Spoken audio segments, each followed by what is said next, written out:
how you doing? Julian.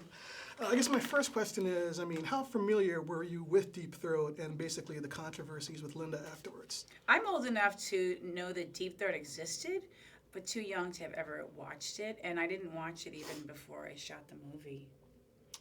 I had seen Inside Deep Throat, and that was the long and short of Is that the documentary? Yeah. Okay. And All the President's Men. So that's actually was my first introduction, and then then Inside Deep Throat. Right, so you two are obviously playing real characters. How much research did you go into finding out about these people, or was it just like from what you'd seen on film? I just saw off the internet Dolly scenes, direct cut, and that's the only thing I really needed to see because I was playing that scene. There was nothing to find on her, actually. She's like, mysterious. So I created her based on what the script gave me. Yeah, for Harry, the script was obviously the most instructive, but I found some stuff. He's in the documentary a bit. I found a couple of interviews, one long, sort of winded one from the 80s, early 80s, and one sort of cartoonish, probably half ghost-written biography from the 70s, autobiography. And, but I would say the documentary informed the most of what I know about him. Right, I'm a big fan of the directors.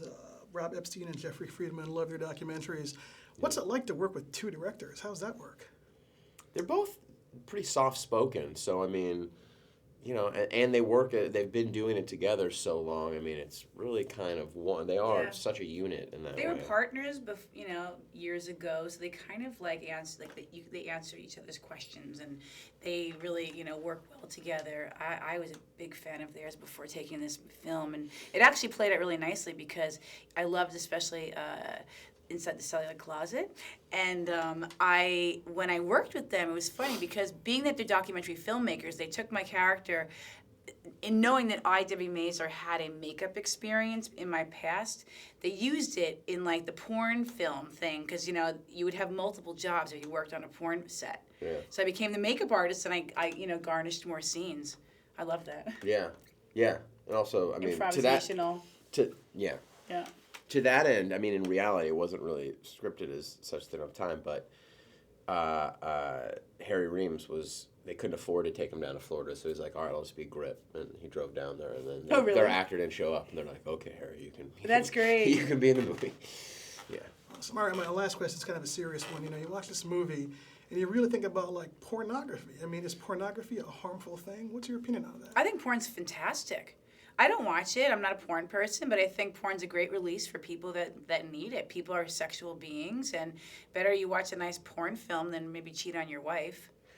Yeah, I think it's probably akin to alcohol. In the sense of, I think there's a healthy version of it or a healthy amount, and then I think it has addictive qualities and excessive qualities that you can perhaps abuse, and not me. No, I'm just kidding. I don't know. I think it is a healthy thing, but I do think it's also something that can be abused or perverted.